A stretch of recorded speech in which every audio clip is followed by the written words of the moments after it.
मार्च 1989 इस्लामाबाद में रात के अंधेरे में कुछ फ़ोन कॉल्स सीक्रेटली रिकॉर्ड हो रही थी। जनरल्स, पॉलिटिशियंस और पावरफुल लोग एक खुफिया प्लान पर बात कर रहे थे। टारगेट बेनज़ीर भुट्टो की हुकूमत को गिराना। लेकिन अगली सुबह सब कुछ खामोश था। ना मार्शल लॉ लगा, ना हुकूमत गिरी। तो फिर असल में हुआ क्या था?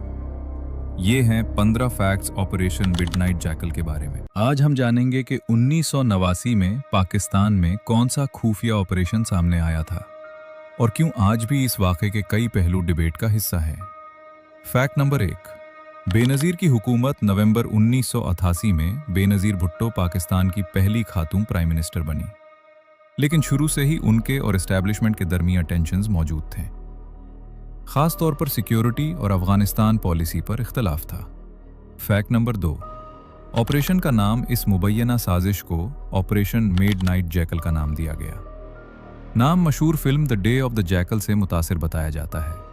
मकसद हुकूमत के खिलाफ सियासी इंजीनियरिंग करना बताया गया।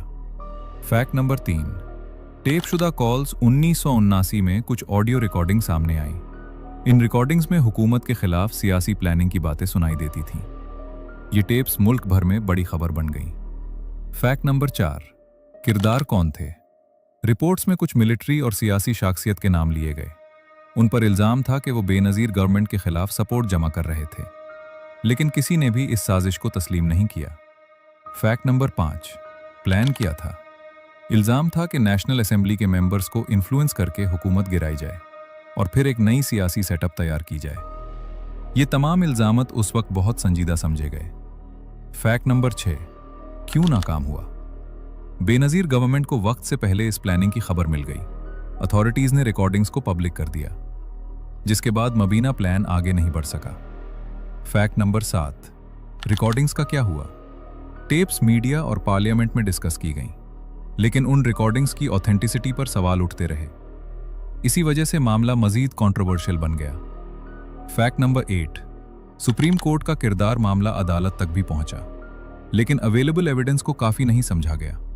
किसी भी बारी शख्सियत को सजा नहीं मिली। फैक्ट नंबर 9, इनकार और जवाबात। जिन लोगों के नाम आए उन्होंने तमाम इल्जामत को रिजेक्ट कर दिया।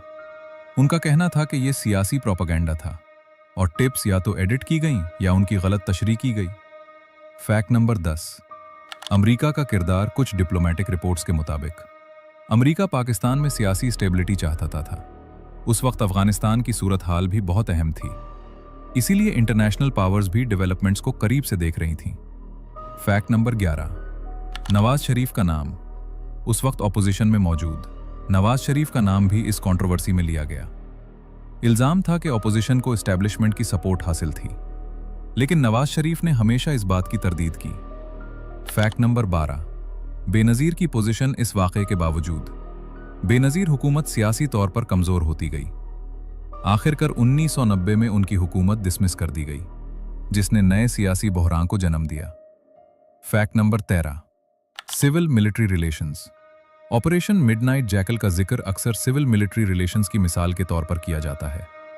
यह वाक़या पाकिस्तान की सियासी तारीख में एक अहम चैप्टर माना जाता है। फैक्ट नंबर 14, कोई जवाबदेही नहीं।